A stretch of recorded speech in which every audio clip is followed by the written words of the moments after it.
दिया आपने, इतने जीरो थे इस आंकड़े में, पूरे 10 जीरो। ये कोई टोल फ्री नंबर नहीं है, ये एक घोटाले के फिगर से, वो भी 1,76,000 करोड़ रुपए के घोटाले के। आपको बताते हैं कि आखिर किस तरह से लगा देश को 1,76,000 करोड़ रुपए का चूना।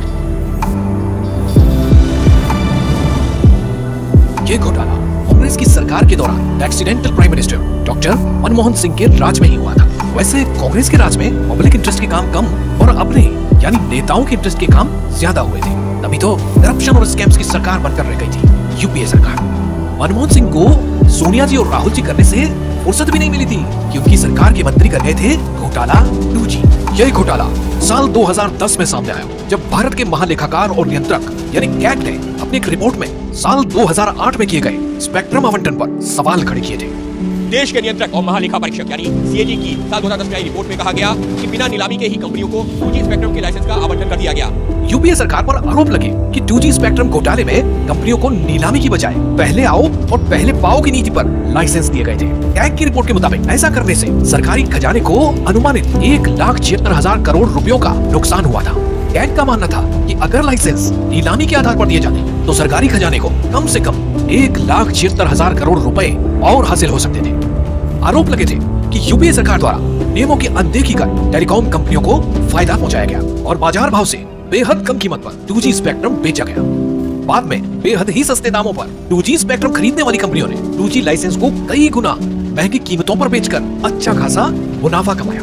इस गड़बड़झाले के चलते कई सवाल खड़े हुए, आखिर क्यों यूपीए सरकार ने 2G स्पेक्ट्रम आवंटन में इतनी हड़बड़ी दिखाई? आखिर क्यों यूपीए सरकार ने नीलामी प्रक्रिया नहीं अपनाई? आखिर क्यों यूपीए सरकार ने पहले आओ पहले पाओ की तर्ज पर लाइसेंस जारी करने का निर्णय लिया? आखिर क्यों आवेदन की अंतिम तारीख निर्धारित तिथि से पहले कर दी गई? आखिर क्यों आवेदन के समय पात्रता मानकों को पूरा नहीं करने वाली कंपनियों को लाइसेंस जारी किए गए? आखिर क्यों 2G स्पेक्ट्रम ऐसी कंपनियों को भी दे दिए गए जिन्हें टेलीकॉम सेक्टर का कोई अनुभव ही नहीं था?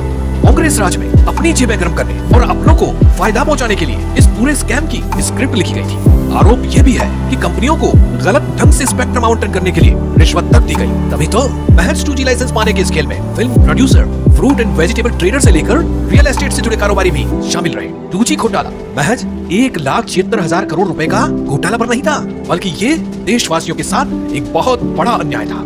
ये देशवासियों के साथ विश्वासघात था, ये देशवासियों के साथ धोखाधड़ी थी, ये पूरे देश के साथ किया एक आपराधिक षड्यंत्र था जिसने पूरे देश को दुनिया के सामने शर्मसार कर दिया था। जमाना 4G का आने वाला है, मगर सरकार के पांव उस 2G के कीचड़ में फंसे हैं, जिसके घोटाले में मनमोहन सरकार के एक मंत्री जी की कुर्सी गई और बोनस में मिली जेल।